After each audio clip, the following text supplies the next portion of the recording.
Hello and welcome back to the final episode of Fertility Friendly Food, and it's definitely a bittersweet one.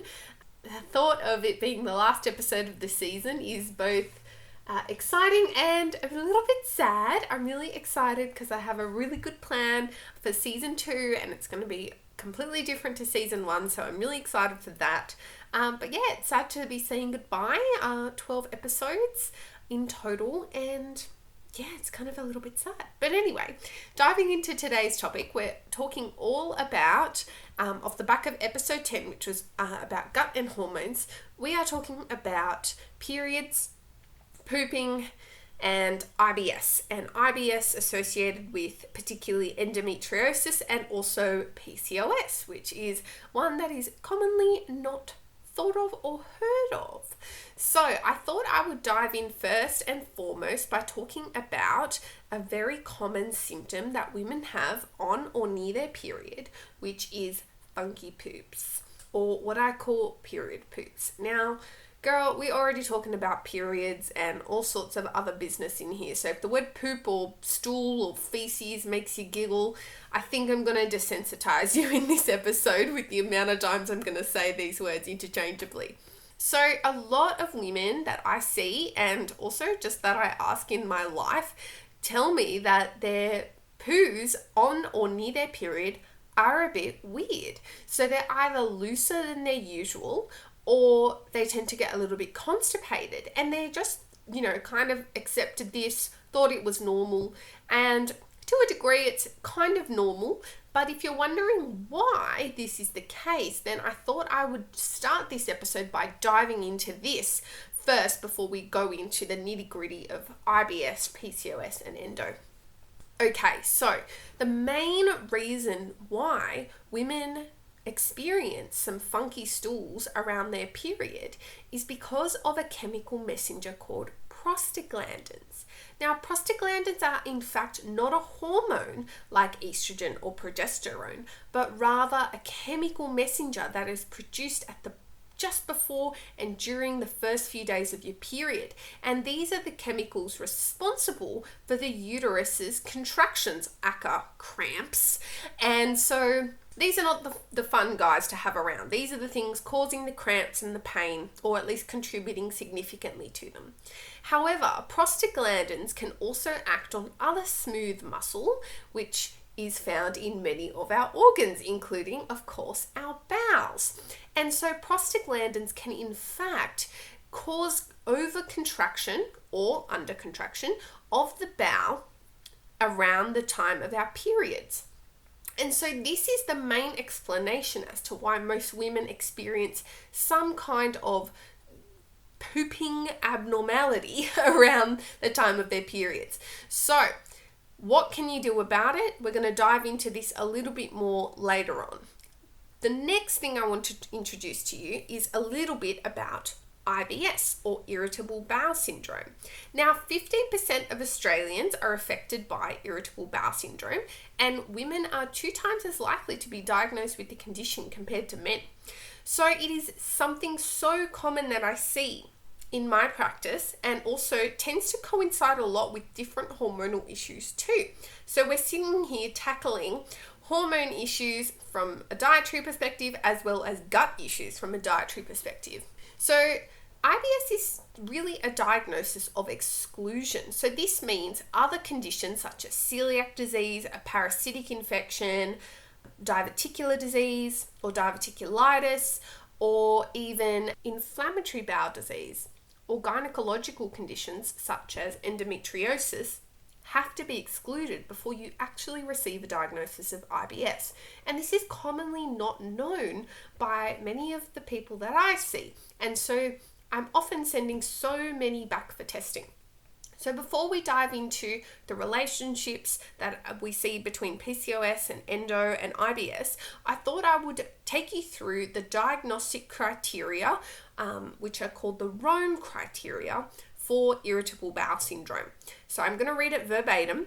At least 3 months with onset at least 6 months previously, so had to have started at least 6 months ago, and at least 3 months of persistent, of recurrent abdominal pain or discomfort associated with 2 or more of the following: improvement with defecation, so going to the bathroom, and or onset associated with a change in frequency of stool, and or onset associated with a change in form or appearance of stool. And generally we use a chart called the Bristol stool chart. I'll try and leave a link to one down below for you to have a look at. I know you're dying to look at pictures of poop, that's for sure. But this is what we use to classify stool consistency. So we are talking about the same thing across the board as healthcare professionals. Now there's also a variety of types of irritable bowel syndrome, including IBS with constipation, known as IBS-C, IBS with diarrhea, known as IBS-D, IBS mixed type, so used to be formerly known as IBS alternating, so you swing between, say, constipation and diarrhea, known as IBS-M, and IBS unsubtyped, IBS-U, so it doesn't have quite any of the patterns that could fall within these classifications. So in episode 5, I talked a lot about endometriosis and how it affects 1 in 10 women of reproductive age. And I'm in fact 1 in 10 of Australian women of reproductive age with endometriosis. But well before I got diagnosed with endometriosis, I was diagnosed with irritable bowel syndrome. And this is the case for a lot of women with endometriosis. However, there is also a high co-prevalence or co-occurrence of IBS and endometriosis, meaning that there's a lot of women out there suffering with both, completely separate diagnoses and conditions, but there is a lot of overlap. Different studies report different numbers, but it sits somewhere between 36% and 52% of women with endo also have IBS. And this could be due to a symptom overlap of abdominal pain as well as altered bowel function. But why is it that women with endo are 2.5 times more likely to be diagnosed with IBS also? Different theories have been proposed from a mutual promotion effect, i.e. one makes the other worse, and both having a common factor of chronic low-grade inflammation, both presenting commonly as chronic abdominal pain. And so another idea is that both conditions share this concept called visceral hypersensitivity, which is basically the nerves around the abdomen are more sensitive to pain stimuli than other people's with the exact same pain stimuli. For example, say there's a certain liters of gas inside a woman with IBS and or endometriosis versus a woman with neither of these conditions. The woman with endo and IBS would be more susceptible to abdominal distension or bloating and pain versus the other woman. It can be the exact same content of gas in terms of liters, but the way that the body reacts to this is completely different. So this contributes to a higher intensity of pain, and many women with endo actually do experience visceral hypersensitivity. As emphasized in the research, of course, a multidisciplinary approach is advised when we're talking about a co-occurrence of the two conditions. So that's the link between endo and IBS. But what about PCOS or polycystic ovary syndrome, which is the condition that I talked about in episode 4? So there doesn't seem to be as much data on some relationship between PCOS and IBS. So we know that PCOS affects between 18 to 20% of women, and one study done in 2010 highlighted that 42% of women with PCOS also experienced symptoms of IBS, which is a lot higher than the 15% diagnosis rate amongst the general population. So where is the overlap? We know that hormones can potentially play a role in IBS symptom triggers. Although PCOS is characterized by high levels of androgens like testosterone, this has not been previously researched in IBS before, so we're not sure whether it's testosterone or estrogen or progesterone that's playing a role. So it's not quite understood why women with PCOS are more likely to have a diagnosis of IBS than other women. And given that the study in 2010 was quite small, it's hard to really understand. So it is still important to screen yourself for other more sinister conditions like I discussed, such as inflammatory bowel disease, celiac disease, parasites, endometriosis, just to name a few, before you pursue some dietary changes. So on that note, I thought I would take you through some of the quick things. They're not really quick, let's be real. Some of the things that you can do to help yourself if you've got bowel symptoms similar to IBS. Now, before you dive into the low FODMAP diet endorsed by Monash University and really well researched, it is important to have a think about what we call first line therapy, as the low FODMAP diet is second line therapy. So going back to the first one, so say you don't have PCOS, you don't have endo, you don't even have IBS, you just have funky poos on or around your period. The number one thing I would be focusing on for you is sorting out the prostaglandin situation. So this will involve really increasing your omega-3 fatty acid content, because this will help synthesize or make more of a particular prostaglandin, because there's 3, and 2 being pro-inflammatory and 1 being anti-inflammatory. So the pro-inflammatory ones feed off things like saturated fats from animal foods and palm oil and coconut oil, and the anti-inflammatory ones love omega-3 fatty acids, and that's found in our oily fish like salmon, mackerel, anchovies, sardines and trout, and also in plant-based sources like hemp seeds, walnuts, flax seeds, to name a few. I've talked a little bit about why omega-3s from these plant-based sources aren't as well absorbed or preferred by the body, but still nonetheless a good idea to get enough of these ALAs in there too. This really helps when it comes to prostaglandin balance, is really bumping up those omega-3 fatty acids and reducing those saturated fats as well.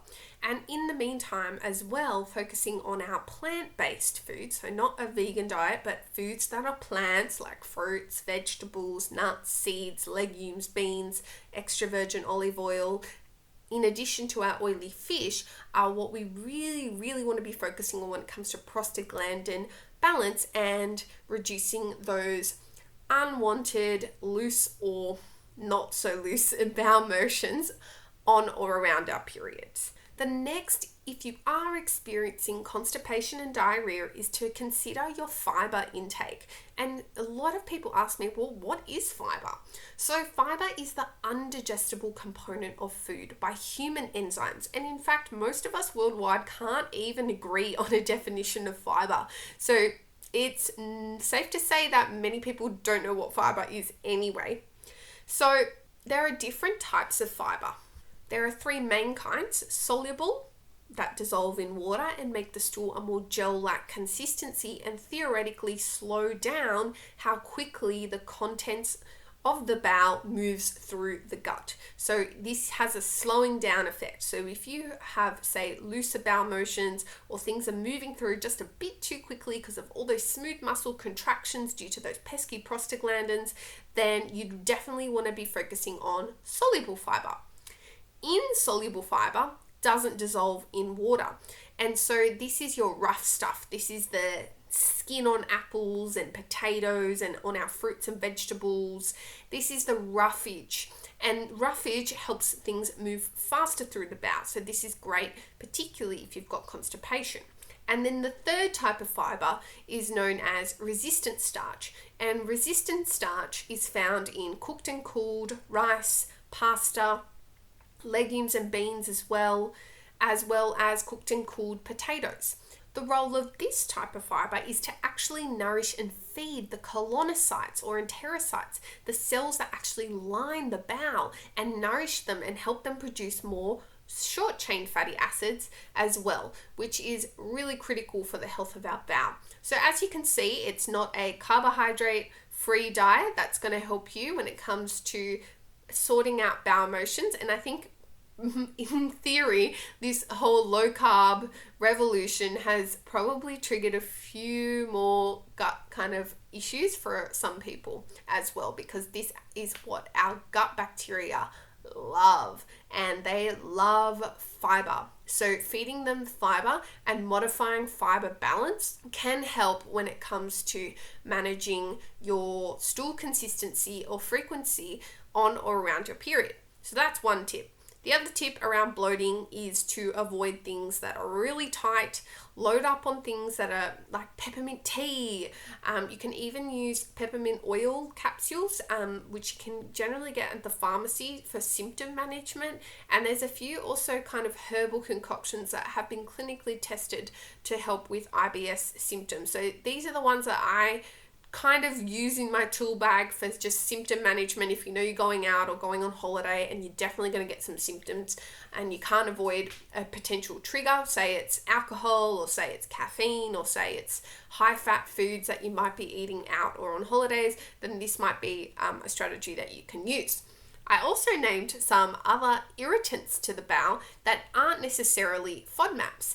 And so like I just said, caffeine, alcohol, fat, and also fiber can be triggers to the bowel for different people. So some people are super sensitive to caffeine. They drink some caffeine, they're running to the toilet. Other people, not so much. So it just really depends how you react to each of these things and just tuning in and being more aware of your reactions to these things.